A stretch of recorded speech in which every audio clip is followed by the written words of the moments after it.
Okay. Come up, though. Come up, yeah. So this is a video on possessiveness and how it's a very toxic thing to be possessive over anything or anyone, and a slight idea of like materialism and how that translates to people and sort of my experience with that. So I think a lot of this has to do with sort of, I guess, my trans identity and kind of always feeling as though I was being put in a box that I didn't deserve to be put in, and having that enforced upon me again and again and again and again, and feeling as though I had no other choice but to rebel or retaliate. Um, I think a lot of this has happened not only within school systems, friendships, relationships, family dynamics. I mean, it's happened everywhere and anywhere I could imagine. And I think the first thing is like being femme presenting. I think that's all it's ever been to me. Um, with that, I realized that there's this really strange possessiveness men have towards women, where your autonomy is being controlled by someone because they feel as though that there's this pleasurable experience that they may or may not experience from you. And whether or not it will or won't happen, it's a subconscious thing regardless. And I experienced that from a lot of people who I shouldn't have experienced that from. Just from a standing of you being an adult and having the ability to make adult decisions. It's weird. It's really weird.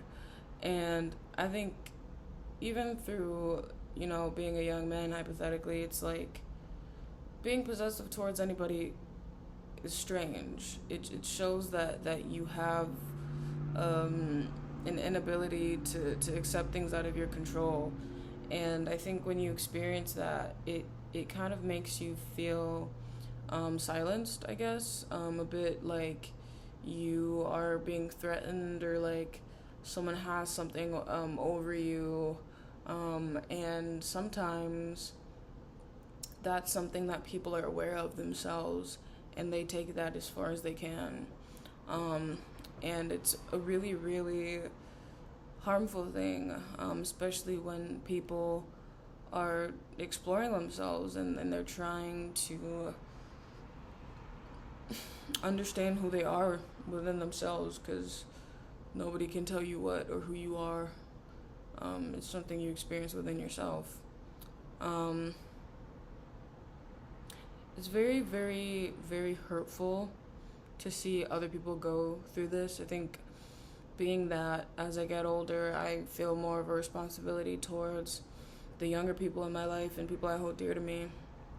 Um, I've noticed this happen. Oh no, I might have overcooked my stuff.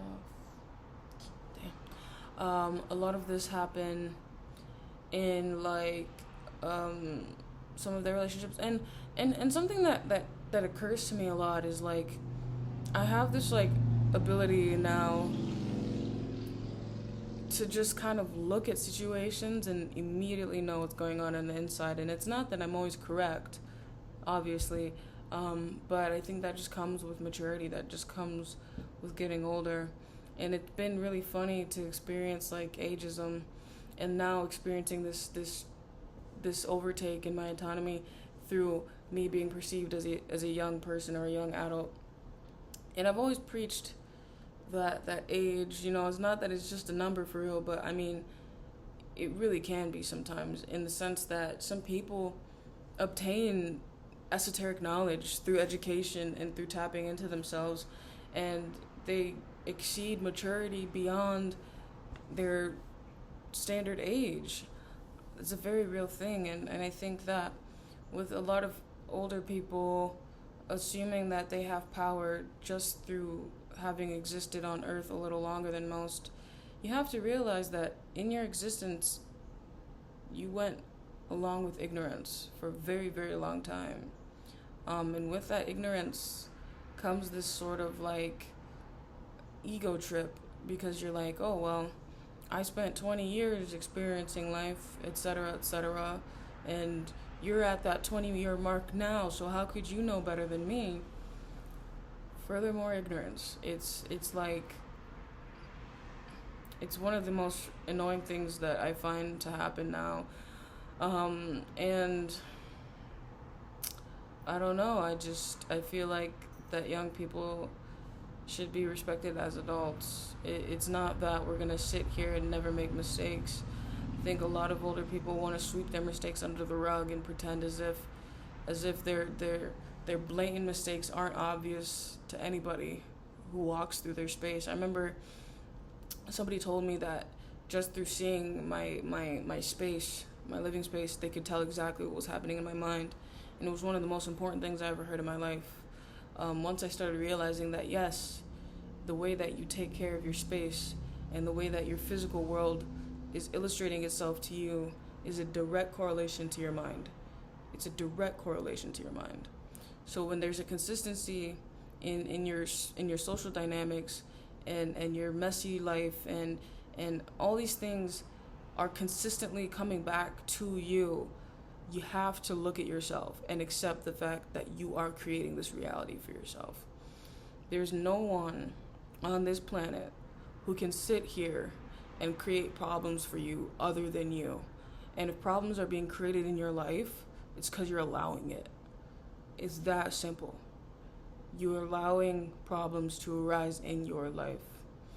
And when I first heard this, I had a hard time accepting it because it's hard to be there and be like, damn, I actually am responsible for my existence and everything that's followed. I actually am. You know, things do happen, things are unpredictable in that way, but we all have an inner power and an inner ability to protect our peace and to protect our being and our right to exist, because we have a right to exist. No matter what you are or how you are or who you are, you have a right to exist. And any infringement upon that is just an illustration of someone's unwillingness to let go of you or whatever proclamation of your identity that they have in their mind. It's not your duty to uphold that, and it never has been, and it never will be.